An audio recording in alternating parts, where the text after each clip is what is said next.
sini aku bakal ngejelasin tentang anomali gravitasi observasi dan anomali gravitasi teoritis.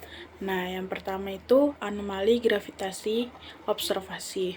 Nah, di anomali gravitasi observasi ini itu terdiri 4 koreksi. Nah, yang pertama itu koreksi pasang surut, koreksi tinggi alat, koreksi drift, dan nilai gravitasi mutlak. Nah, nama data yang kita peroleh secara langsung di lapangan ketika kita melakukan pengukuran itu dinamakan skala bacaan dan feedback. Nah, langsung aja kita ke koreksi. Nah, yang pertama itu koreksi pasang surut. Nah, koreksi pasang surut ini dipengaruhi oleh efek pasang surut. Alat gravitimeter sangat peka, sehingga gaya tarik gravitasi matahari dan bulan itu sangat berpengaruh. Yang kedua, itu koreksi tinggi alat. Nah, koreksi tinggi alat ini dilakukan untuk karena ketika kita melakukan pengukuran itu tidak tepat di atas permukaan bumi, melainkan di atas tanah, sehingga posisi sensornya itu biasanya 0,5 sampai 1,0 m. Nah, yang ketiga, koreksi drift.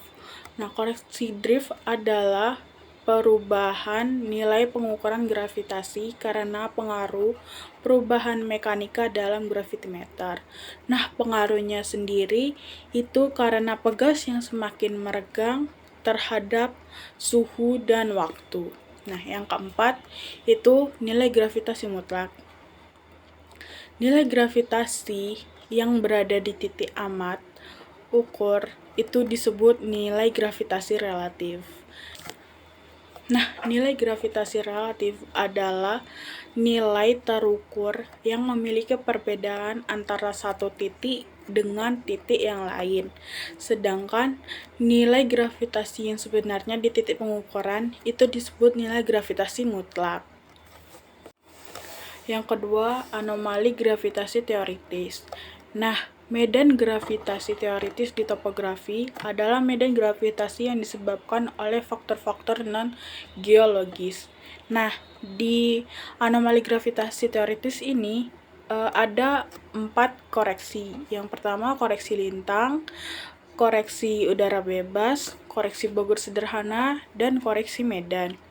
Nah, yang pertama, koreksi lintang. Nah, koreksi lintang digunakan untuk mengetahui nilai gravitasi titik ukur berdasarkan perhitungan posisinya. Yang kedua, koreksi udara bebas.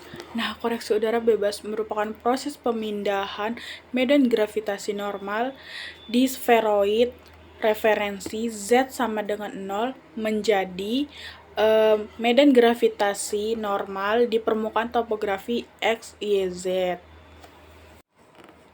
Koreksi udara bebas ini dilakukan untuk mengurangi efek perubahan nilai gravitasi karena pengaruh ketinggian posisi titik pengukuran.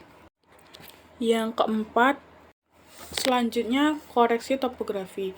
Nah, koreksi topografi itu adalah perhitungan massa yang terletak di antara sferoid referensi dan permukaan topografi. Selanjutnya, koreksi Bogor sederhana. Model koreksi Bogor pertama yang dikenal adalah model slab horizontal tak hingga dengan ketepatan relatif N dari sferoid referensi ke titik amat atau station.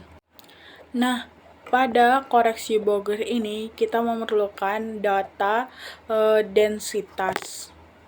Nah, selanjutnya itu koreksi medan. Nah, koreksi medan ini nih dilakukan agar nilai gravitasi tidak terpengaruhi faktor luar. Baik, itu saja penjelasan dari saya tentang anomali gravitasi observasi dan anomali gravitasi teoritis.